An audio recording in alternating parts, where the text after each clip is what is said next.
اعوذ باللہ من الشیطان الرجیم بسم اللہ الرحمن الرحیم۔ اب جو حصہ آ رہا ہے یہ وہی مسلمانوں سے خطاب ہے، لیکن اس میں ایک استدراک سمجھیے کہ جو شروع میں کچھ آیتیں آئی تھیں خواتین کے معاملے میں، یتیم عورتوں کے معاملے میں، ان سے نکاح کے معاملے میں یا طلاق کے معاملے میں، اب اس میں کچھ وضاحتیں، کچھ سوالات مسلمانوں کی طرف سے ہوئے، مزید وضاحتیں طلب کی گئی تو اللہ نے یہ وضاحتیں نازل کی ہیں۔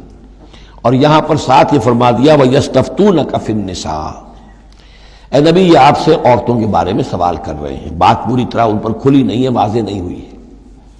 قُلِ اللَّهُ يُفْتِيكُمْ فِيهِنَّ، ٹھیک ہے کہہ دیجئے اے نبی ان سے، اللہ تمہیں فتویٰ دیتا ہے، بتاتا ہے، وضاحت کرتا ہے ان کے بارے میں۔ وَمَا يُتْلَىٰ عَلَيْكُمْ فِي الْكِتَابِ مِنْ يَتَامَى النِّسَاءِ، اب وہ آیت نمبر 3 کے اندر بات واضح ہوئے، قرآن نے ثابت کر دیا کہ وہاں جو کہا تھا کہ وَإِنْ خِفْتُمْ أَلَّا تُقْسِطُوا فِي الْيَتَامَى، تو یتامى النساء مراد تھی وہاں پر، کہ اگر تمہیں اندیشہ یہ ہو کہ یتیم لڑکیوں سے شادی کرو گے تو ان کے ساتھ انصاف نہیں کر سکو گے، اس لیے کہ ان کی طرف سے کوئی ہے نہیں جو ان کے حقوق کا پاسدار ہو اور تم سے کوئی بات پوچھ کر سکے ان کی طرف سے، تو پھر ان سے شادی مت کرو، بلکہ تم اور جو عورتیں ہیں شادی اگر کرنی ہے ایک سے زائد تو مَا طَابَ لَكُم مِّنَ النِّسَاءِ مَثْنَىٰ وَثُلَاثَ وَرُبَاع، شادی کرو۔ تو یہاں فرمایا وہ تھا عورتوں کی، یتیم عورتوں کے بارے میں وہ حکم تھا، ما یتلا علیکم، جو تمہیں سنایا گیا، جو سنایا جا رہا ہے کتاب میں، فی یتامى النساء، ان عورتوں کے بارے میں کہ جو یتیم ہیں، وہ عورتیں یا لڑکیاں، لا تؤتونہن ما کتب لہن، تم دیتے نہیں ہو انہیں جو اللہ نے ان کے لیے لکھ دیا ہے۔ بغیر مہر کے یتیم بچی تھی، آپ نے شادی کر لی، کون اس کی طرف سے مہر طلب کرے گا؟ وترغبون ان تنکحوہن، اور چاہتے ہو کہ اسے نکاح بھی کرو۔ والمستضعفین من الولدان، اسی طرح بچے جو ہیں ان کے ساتھ بھی جو ظلم ہوتا ہے۔ وان تقوموا للیتامى بالقسط، اور وہ جو ہم نے تفصیل سے احکام دیے ہیں کہ یتیموں کے معاملے میں انصاف پر کاربند رہو۔ وما تفعلوا من خیر فإن اللہ کان بہ علیما، اور جو خیر بھی تم کرو گے اللہ اس سے واقف ہے، تمہاری نیتوں کو جانتا ہے۔ تو وہ احکام ہے، بنیادی ہدایات دے دی گئی ہیں، اور اس میں اس سے اضافی شے جو ہے وہ یہ ہے کہ تمہاری نیت صاف ہونی چاہیے۔ واللہ یعلم المفسد من المصلح، اللہ جانتا ہے کہ کون حقیقت میں شرارتی ہے اور کون جو ہے اس کی نیت صحیح ہے۔ وَإِنِ امْرَأَةٌ خَافَتْ مِن بَعْلِهَا نُشُوزًا، اب دیکھیے ایک نشوز عورت کے لیے آیا تھا کہ اگر واللاتی تخافون نشوزہن،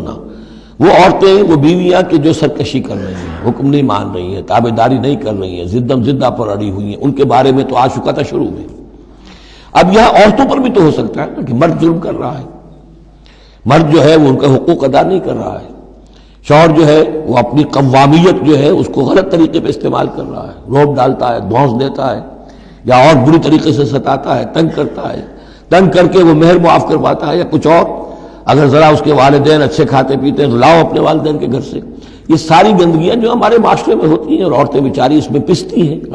وہ جو چکی کے دو پارٹوں کے مابین۔ وَإِنِ امْرَأَةٌ خَافَتْ مِن بَعْلِهَا نُشُوزًا، اور اگر کسی عورت کو اپنے شوہر سے اندیشہ ہو جائے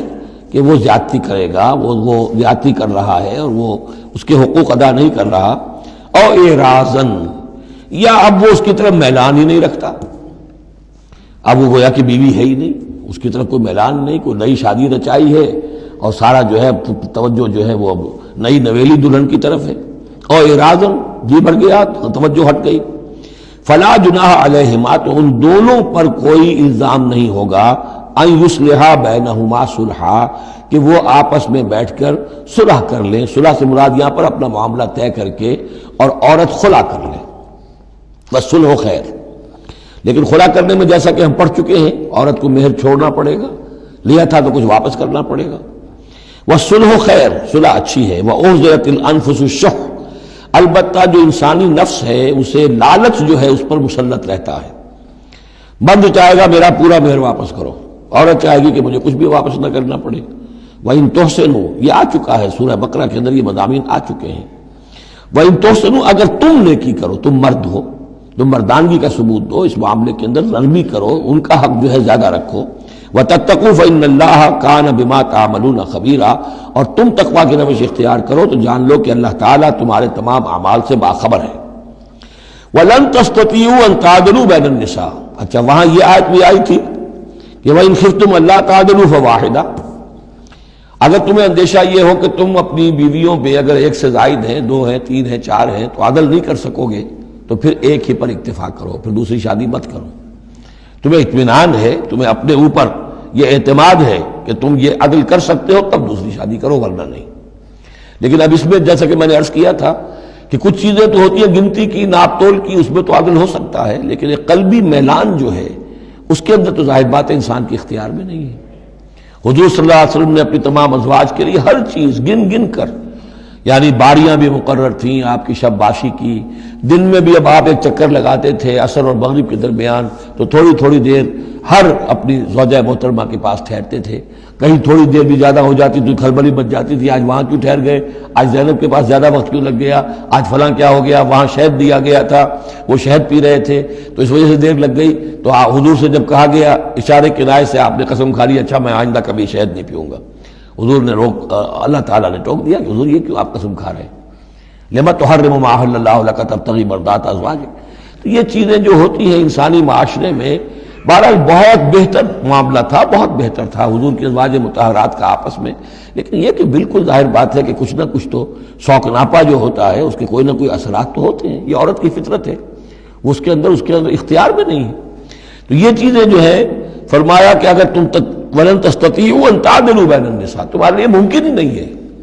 کہ تم عورتوں کے مابین انصاف کر سکو۔ مراد کیا ہے؟ قلبی میلان، یہ حدیث کے اندر واضح ہو گیا۔ اور حضور فرمایا کرتے تھے کہ اللہ جو بھی چیزیں ہیں میں نے اس میں پورا عدل کیا ہے، باقی جہاں تک میرے دل کا میلان کا تعلق ہے مجھے امید ہے تو مجھ سے مواخذہ نہیں کرے گا، یہ ہے ظاہر بات ہے۔ لیکن اگر تم چاہو بھی تو تم عدل نہیں کر سکتے۔ وَلَن تَسْتَطِيعُوا أَن تَعْدِلُوا بَيْنَ النِّسَاءِ وَلَوْ حَرَصْتُمْ، چاہے تم کتنے حریص ہو اس کے، نہیں کر سکتے۔ فَلَا تَمِيلُوا كُلَّ الْمَيْلِ، تو ایسا نہ ہو کہ ایک کی طرف پورے کے پورے جھک جاؤ، میلان، میل، کل المیل، ایک ہی کی طرف پورا میلان ہو جائے، فَتَذَرُوهَا كَالْمُعَلَّقَةِ، کہ دوسری بیوی معلق ہو کر رہ جائے، اب نہ وہ شوہر والی ہے اور نہ آزاد ہے، اس سے کوئی تعلق ہی نہیں۔ وَإِن تُصْلِحُوا وَتَتَّقُوا، اگر تم اصلاح کر لو اور تقوی کی روش اختیار کرو، فَإِنَّ اللَّهَ كَانَ غَفُورًا رَحِيمًا، تو اللہ تعالیٰ بھی غفور الرحیم ہے۔ صدق اللہ العظیم۔